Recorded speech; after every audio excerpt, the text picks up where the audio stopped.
네. 코로나 팬데믹 영향으로 거의 대부분의 시간을 집에서 생활하고 있습니다. 우리들이 이제 가정에 머무르는 시간이 많은 관계로 저도 집 앞에 있는 잔디밭을 직접 청소하기로 하였는데요. 그 전에는요, 앞에 있는 집 앞에 있는 잔디밭이 다 잔디인 줄 알았습니다. 얼핏 보면은 온통 다 파릇파릇하니까 물만 제때 두면은 잔디가 잘 자란다고 생각하였는데요. 막상 잔디를 깎으려고 홈디포에 가서 수동으로 손으로 미는 잔디 깎기 기계를 사서 잔디를 깎으려고 밀어보니까 나가지가 않는 거예요. 그래서 자세히 들여다보니까 이 잔디가 아니라 온통 잡초로 뒤엉켜 있는 것입니다. 해서 손으로 잡초를 뽑아내기 시작했는데요. 이 잡초가요, 겉만 대충 보면은 흡사 잔디하고 비슷하게 생겼습니다. 그런데 그 뿌리가 땅 밑에서 견고하게 얼기설기 얽혀 있었어요. 잔디 뿌리하고 뭐 뒤엉켜 있는 것입니다. 잔디 뿌리를 휘감고 있어요. 그래서 잡초를 뿌리째 뽑아내면은 이 잔디들이 그냥 함께 다 뽑혀 나오는 거예요. 이 잡초의 생명력이 아주 끈질기다는 것을 알게 되었습니다. 잔디밭에서 잡초를 수시로 제거하지 않으면 얼마 지나지 않아서 잔디밭이 온통 잡초밭이 된다는 것을 알게 되었습니다. 어릴 적 여름방학 때 시골 친척집을 방문하곤 하였는데요. 시골에 가면은 농부들이 한여름 땡볕에서 논에 엎드려서 무엇인가를 열심히 캐내고 있었습니다.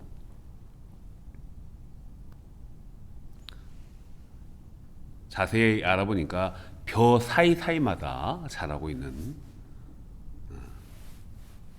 피라고 부르죠. 가라지를 뽑아내고 있는 것입니다. 그 가라지를 뽑아내지 아니하면은 벼에 공급되어야 될 양분들이 다 가라지가 흡수해 버리기 때문에 풍성한 아주 튼튼한 알곡을 맺을 수가 없기에 농부들은 한여름을 가라지와의 전쟁을 하는 것입니다. 잡초는요, 씨를 뿌리지 않아도 식물이 자라는 곳에는요, 어느 곳이든 무성하게 생겨나는 것을 우리는 볼 수 있는데요.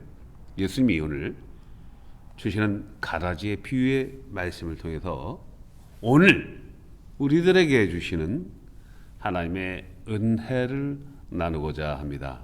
먼저 기도로 시작하겠습니다. 아버지 하나님, 오늘 가라지 비유의 말씀 속에서 오늘 우리들의 문제와 하나님이 주시는 은혜를 알게 하시고 범사에 주님의 뜻에 합당한 삶을 사는 저희들이 삶이 되게 하여 주옵소서. 예수님의 이름으로 기도하옵나이다. 아멘. 마태복음 13장은 씨 뿌리는 비유로 우리가 천국 비유의 장이라고 알고 있습니다. 예수님의 12제자 중에 한 명인 마태는 7가지 비유를 통해서 천국, 하나님의 나라에 대해서 설명하고 있는데요. 7가지 비유는 씨 뿌리는 비유가 나옵니다. 가라지 비유, 겨자씨 비유, 누룩 비유, 보물 비유, 진주 비유, 그물 비유로 해서 7가지 비유가 나오는 것입니다. 올 여름을 저는 여러분들과 함께 하나님의 나라, 천국에 대해서 설교를 하고 있는데요. 누가복음 17장을 보면은요, 바리사이인들이 예수님에게 와서 이렇게 질문하는 내용이 나옵니다. 선생님, 천국이 어디에 있습니까? 하나님의 나라가 언제 임합니까? 이렇게 묻는 바리사이인들에게 예수님이 이렇게 대답하셨습니다. 천국은 여기 있다 저기 있다 할 것이 아니고 너희들 안에 있다. 너희들 무리들 가운데 있는 바로 내가 천국이다. 하나님의 나라이다 라고 선포하신 것을 우리는 알고 있습니다. 하나님의 나라를 묻는 유대 종교 지도자들에게 예수님 당신이 오신 하나님의 나라임을 선포하였으나 눈먼 바리사이인들은 자신들의 편견과 프레임에 사로잡힌 하나님에 대한 인식 때문에 오신 하나님, 이 땅에 도래하신 하나님의 나라를 보고도 보지 못하고 깨닫지 못하는 눈뜬 장님들이었던 것입니다. 예수님은요, 3년간 제자들을 양육하시고 십자가에서 피 흘려 죽으심으로써 인류의 구속 사역을 성취하셨습니다.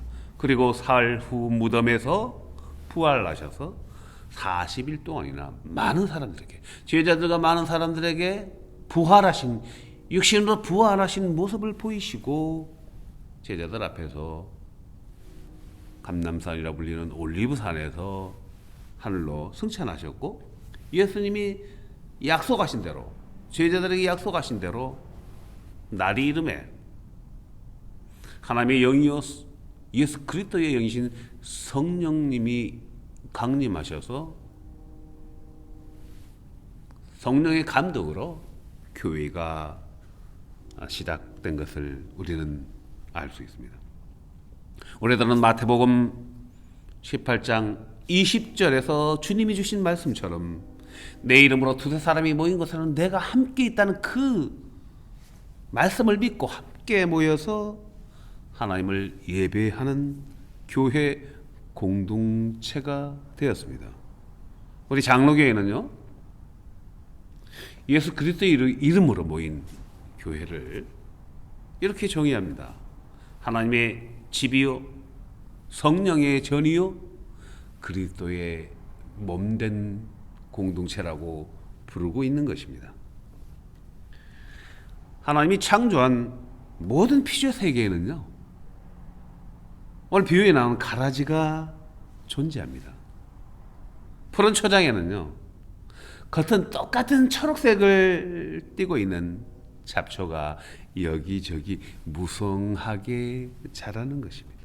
식물이 자라는 곳에는요, 어김없이 잡초가 함께 있다는 것입니다. 농가 밭에만 잡초가 있습니까? 식물이 있는 곳에만 잡초가 있나요? 우리 인간의 몸은요, 연구 결과에 의하면 수십 조의 세포로 구성되어 있다고 합니다. 세포가 모여서 조직을 이루지 않습니까? 건강한 세포가 있는 반면에 나이가 들면서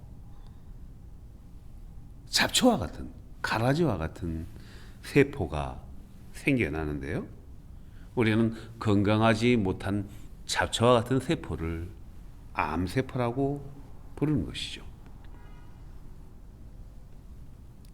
그리고 사회 공동체와 국가 공동체에도 잡초와 가라지가 있다는 것입니다. 공동체의 잡초가 무성하면은 그 공동체는, 그 사회는, 그 국가 공동체는 건강을 위협받게 되는 것입니다. 뿐만 아니라 예수 그리스도의 이름으로 모인 주님의 몸된 교회 공동체에도 잡초와 가라지가 있다는 것입니다. 알토란 같은 곡식만 있는 것이 아니라, 알곡만 있는 것이 아니라 잡초가 어디에든 함께 공존한 것을 우리는 알아야 하는 것입니다. 형식적으로 교우들이 교회를 출석하면은요, 교회 내에 있는 알곡과 잡초를 분간할 수가 없습니다.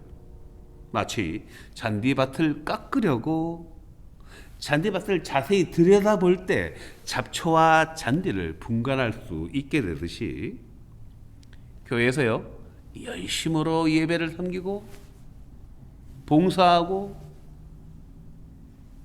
섬길 때 비로소 공동체 안에 있는 알곡과 가라지를 분간할 수 있게 되는 것입니다. 그러면 우리들 세상에 공존하고 있는 가라지 잡초는 어떻게 해야 합니까? 우리가 건강검진을 추가적으로 하는 이유도 혹시라도 생겨나는 암세포를 발견하기 위함입니다. 물리적으로 볼 때 가라지와 잡초는 풍성한 수확의 유익을 위해서 제거해야 합니다. 농부는 추수할 때까지요 매일 바깥논을 다니면서 가라지와의 전쟁을 해야 합니다. 잡초를 제거해야만 풍성한 수확을, 튼튼한 알곡의 결실을 얻을 수 있기 때문입니다. 생명이 있는 세상에 어떤 들판에도 잡초가 있고, 그 잡초는 이 세상이 끝날 때까지 함께 할 것입니다.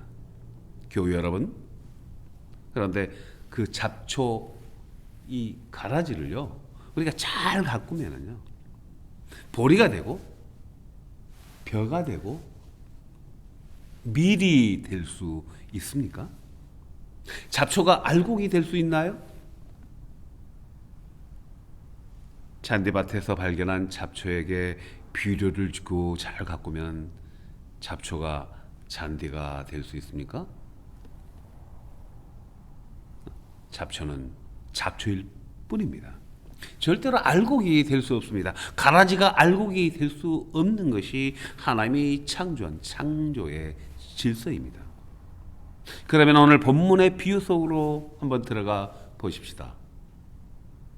오늘 비유의 말씀에서 하나님의 나라는 좋은 씨를 제 밭에 뿌린 사람이다라고 말하고 있는데요, 한밤중에 원수가 곡식 가운데 잡초를 뿌리고 갔다고 말하고 있습니다. 몇 날이 지났습니다. 이 싹이 날 때가 되었습니다. 주인의 하인들이 밭에 나가 보니 잡초가 보이는 것입니다. 돌아와서 주인에게 보고합니다. 주인님, 분명히 밭에, 영어 성경에는요 이 밀로 돼 있어요. 밀을 뿌리지 않았습니까? 그런데 잡초가 어디서 생겼나이까? 하인들이 주인에게 다시 묻습니다. 우리가 그 밭에서 잡초를 뽑아버리겠습니다. 잡초를 뽑아야 하지 않겠습니까? 그러자 주인이 하인들에게 이렇게 대답합니다. 내버려 두어라.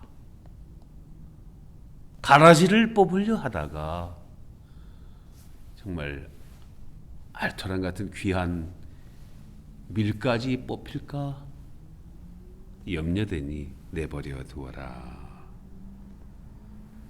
밀과 잡초를 추수할 때까지 함께 자라게 두어라.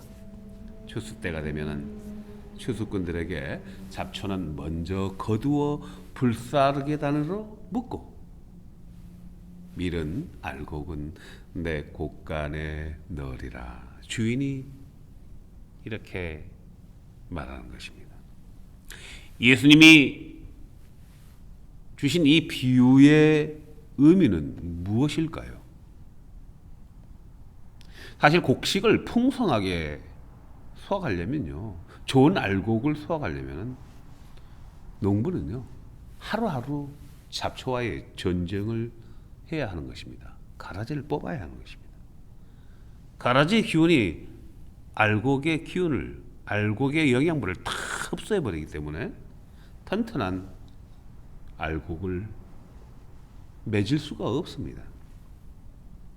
잔디밭의 잡초를 수시로 뽑아내지 않으면은 이 생명력이 좋은 잡초가 잔디밭을 온통 휘감아 버려가지고 잔디가 자라는 기운을 막아버립니다.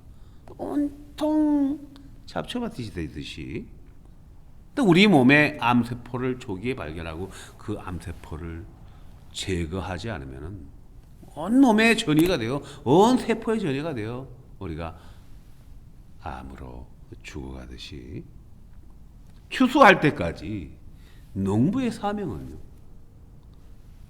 가라지를 뽑는 것입니다.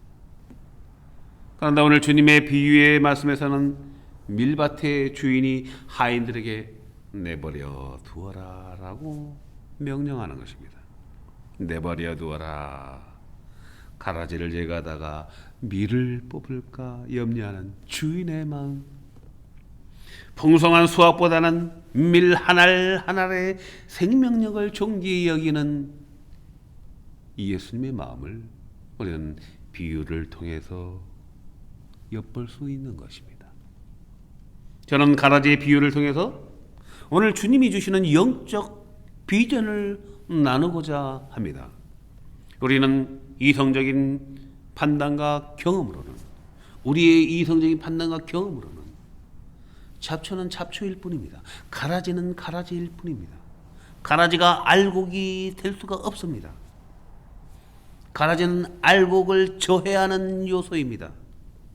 그러나 교회 여러분, 하나님은요, 그 잡초를 알곡으로 변화시킬 수 있음을 우리는 알아야 합니다. 하나님은요, 가라지를 알곡으로 만드시는 능력의 하나님이신 것입니다. 창조자 하나님요, 예수 그리스도 안에서 잡초를 알곡으로 새 창조하실 수 있는 분이십니다. 하나님이 하시면은 몸의 암세포도 건강한 세포로 변화가 됩니다. 죽은 자도 다시 살아납니다. 십자가에 피 흘려 죽으신 그 예수님으로 인해서 풀무불에 던져져야 할 잡초와 같은 우리들의 죄 많은 영혼이 알곡으로 변화되어서 하나님의 나라에 입성하듯이, 하나님 나라의 시민이 되듯이, 오늘 비유에서 추수의 날은요, 추수의 날은 언제입니까? 우리를 죄와 사망의 법에서 영원한 생명으로 구원하신 구원주 예수님이 우리를 심판하시는, 인류를 심판하시는 심판주로 오시는 심판의 날을 가리키는 것입니다. 우리들은 잡초를 뽑아야 하지만 우리 주님은 가라지를 알곡으로 변화시킬 수 있는 창조주 하나님이십니다. 그리하여 한 영혼의 구원을 위하여 천년을 하루같이 기다리시는 자비로우신 하나님, 긍휼하신 하나님이심을 우리는 찬양해야 하는 것입니다. 고린도후서 5장 17절에서 바울은 이렇게 고백합니다.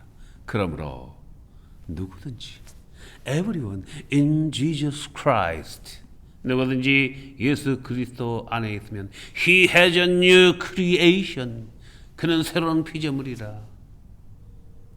Old things pass over.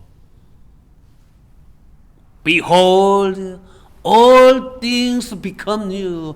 보라, 새 것이 되었도다. 모든 것은 지나갔다. 보라, 새 것이 되었도다. 우리들의 삶이 비록 잡초와 같은 삶일지라도,